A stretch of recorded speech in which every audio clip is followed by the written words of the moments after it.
Ya, halo, kembali lagi dengan saya Wahyu Dwi Lesmono. Di sini saya akan menjelaskan bagaimana caranya kita melakukan tahapan-tahapan dalam menguji perbedaan dari rata-rata dua sampel berpasangan.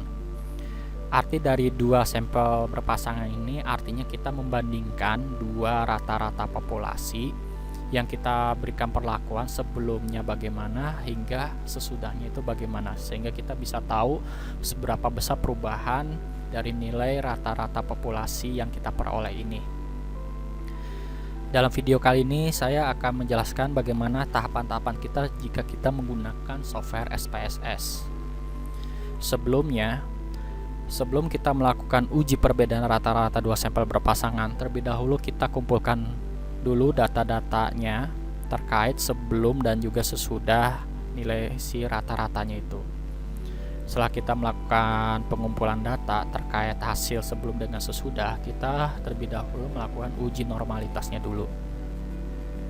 Kita melakukan uji normalitas pada nilai selisih dua variabel. Jadi kita melakukan perhitungan selisih dari observasi pertama hingga observasi yang terakhir. Kita hitung dulu nilai selisihnya, kemudian nilai selisih tersebut kita lakukan uji normalitas. Jika hasil uji normalitasnya berdistribusi normal atau terima H0 ya, maka kita bisa menggunakan uji T atau uji rata-rata dua sampel T berpasangan.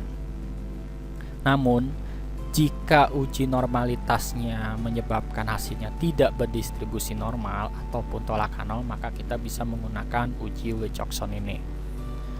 Adapun juga kalau misalkan asumsi-asumsi parametrik dari uji T ini tidak terpenuhi, kita bisa menggunakan uji Wilcoxon ini. Untuk hipotesis dari uji perbedaan rata-rata dua sampel berpasangan, H0 selalu dituliskan dengan tidak ada perbedaan antara sampel 1 dengan sampel 2. Kemudian untuk H1 itu selalu dituliskan dengan ada perbedaan antara sampel 1 dengan sampel 2. Kita akan memulai bagaimana cara-caranya kita melakukan tahapan pengujian rata-rata dua sampel berpasangan ini. Di sini saya menampilkan ada data di dalam Microsoft Excel saya ini, ada nama, kemudian berat badan sebelum olahraga dengan berat badan sesudah olahraga. Jadi di sini ada nama-nama yang ingin dilihat bagaimana berat badannya sebelum olahraga dan sesudah olahraga. Kemudian berat badan sebelumnya mereka diukur terlebih dahulu sebelum melakukan olahraga. Kemudian setelah melakukan olahraga, kita bisa melihat bagaimana perubahannya. Nah, dari sini kita akan menguji apakah benar dengan melakukan olahraga ini memiliki perubahan berat badan. Kita bisa menggunakan SPSS di sini dengan tahapan sebagai berikut. Pertama, di bagian variable view, kita bisa pilih untuk mendefinisikan variabel-variabel yang ada di sini. Untuk bagian nama, kita tuliskan di sininya adalah nama di bagian kolom name. Kemudian berat badan sebelum, di sini kita tuliskan sebelum.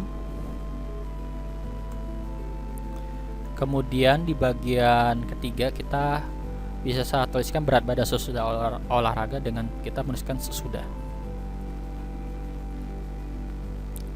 Karena di nama ini namanya bervariasi berupa kata-kata ataupun kalimat, maka tipe untuk bagian nama kita pilih dengan string. Kita klik OK. Kemudian di sini ya, karena sebelum dengan sesudah olahraga ini tidak ada desimal, jadi kita pilihnya 0. Kemudian di sini label kita bisa tuliskan ulang dengan nama panjang, misalkan untuk nama karena cuma nama doang, jadi kita pilihnya nama.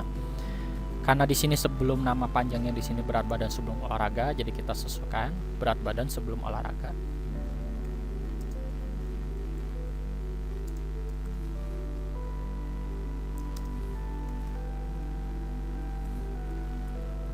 Kemudian di sini ada sesudah, berarti berat badan sesudah olahraga.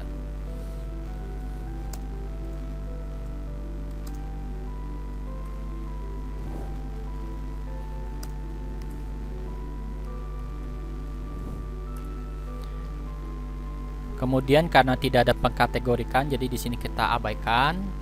Kemudian di bagian missing abaikan, kolom abaikan, alih ban abaikan, maka measure-nya untuk yang berat badan sebelum olahraga kita bisa pilih di sininya sebelumnya itu berupa scale measure-nya.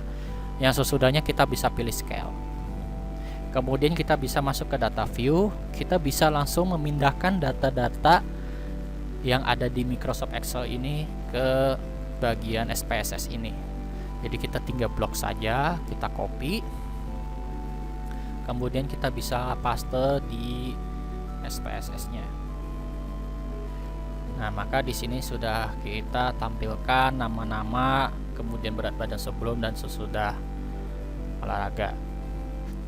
Tahapan selanjutnya, setelah kita menginputkan data, kita terlebih dahulu menguji asumsinya terlebih dahulu, yaitu asumsi dari normalitas dari selisih nilai sebelum dengan sesudah ini.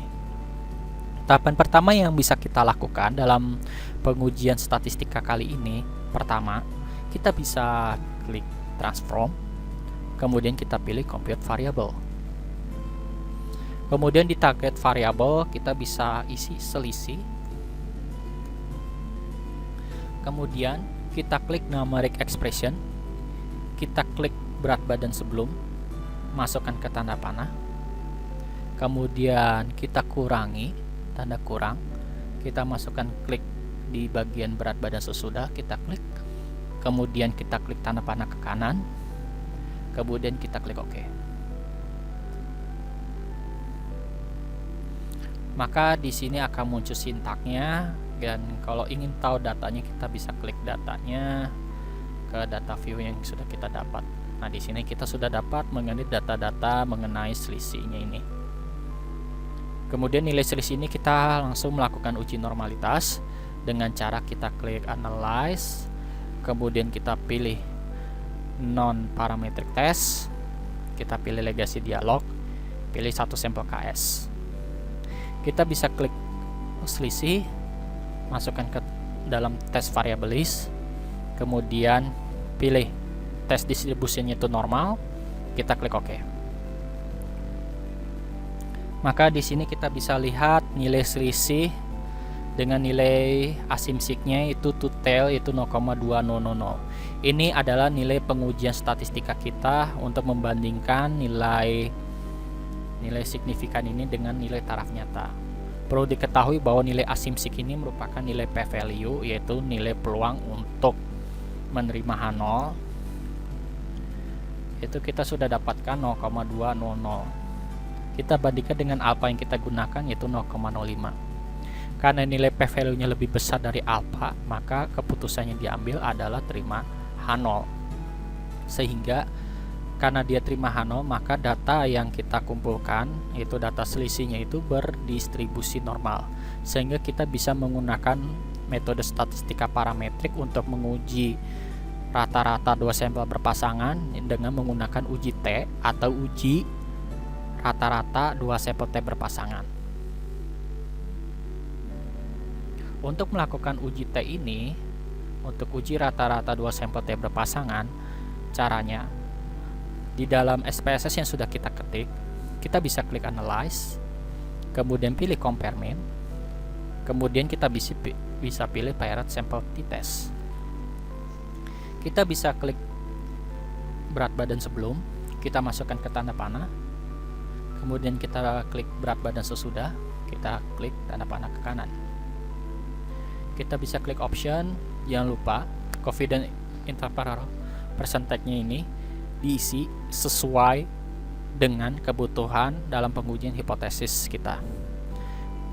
95 diisi jika alpha atau taraf nyata yang kita gunakan itu ada 5%. Kita bisa isi 90 jika alpha yang kita gunakan atau taraf nyata yang kita gunakan itu ada 10%. Namun jika alphanya 1% atau taraf nyatanya 1%, maka confidence intervalnya yang kita bisa gunakan adalah 99. Kita bisa klik continue kalau misalkan ada yang mau dirubah, cuman kalau nggak ada kita pilih cancel saja, kemudian kita bisa klik OK. Maka di sini kita bisa lihat ya nilai t-test ya dari hasil statistika deskriptif dan juga nilai korelasinya. Kemudian di sini juga kita bisa lihat hasil pengujian hipotesisnya, yang kita lihat hanya cukup dari nilai SIG-nya saja dari sini. Nilai SIG ini adalah nilai p-value yang kita bandingkan dengan alfanya. P-value kita dapat 0,829 dengan alfanya 0,05. Karena nilai P-value-nya lebih besar dari alfa 0,05, maka keputusannya diambil adalah terima H0. Sehingga kita bisa ambil kesimpulan bahwa berat badan sebelum olahraga dengan sesudah olahraga itu sama. Jadi tidak ada perbedaan.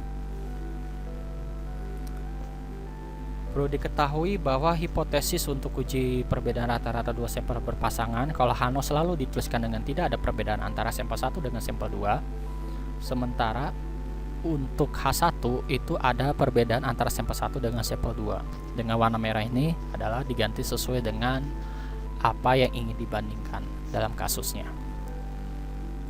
Jadi dengan menggunakan uji T dengan asumsi normalitas terpenuhi tadi, maka bisa kita katakan bahwa memang tidak ada perbedaan antara berat badan sebelum olahraga dengan sesudah olahraga. Namun bagaimana jika kasusnya itu pada saat diuji normalitas pada nilai selisih dia tidak berdistribusi normal ataupun tolak H0, maka kita bisa menggunakan uji Willi-Coxon ini.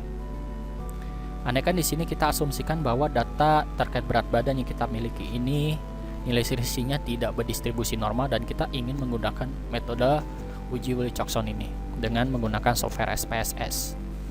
Caranya pertama, kita bisa klik analyze, kemudian kita pilih non parametric, kemudian kita pilih legacy dialog, kemudian kita bisa pilih do related sample. Kita bisa klik berat badan sebelum, kita masukkan ke tanda panah ke kanan, kemudian kita bisa klik berat badan sesudah, kita masukkan ke tanda panah. Kemudian di sini di bagian eksak tidak perlu ada yang kita ubah, begitupun juga untuk yang di bagian optionnya juga. Sehingga setelah kita masukkan berat badan sebelum dengan sesudah sesuai dengan tanda panah di sini, kita bisa klik OK. Maka di sini adalah hasil statistika deskriptif terkait hasil perankingannya bagaimana dan uji statistikanya. Di sini yang kita lihat adalah nilai asimsiknya ini, yaitu ini yang jadi patokan kita. Dengan nilai p-value itu, nilai asimsik itu sama dengan nilai p-value itu 0,833. Dengan nilai alfa yang kita bandingin itu adalah 0,05. Karena nilai p-value-nya lebih besar dari nilai alfa, maka keputusan yang kita ambil di sini adalah terima H0, sehingga bisa kita ambil kesimpulan bahwa berat badan sebelum olahraga dengan berat badan sesudah olahraga itu sama, sehingga tidak ada perbedaan antara sebelum olahraga maupun sesudah olahraga. Demikian terkait video untuk tutorial tahapan-tahapan pengujian rata-rata perbedaan dua sampel berpasangan.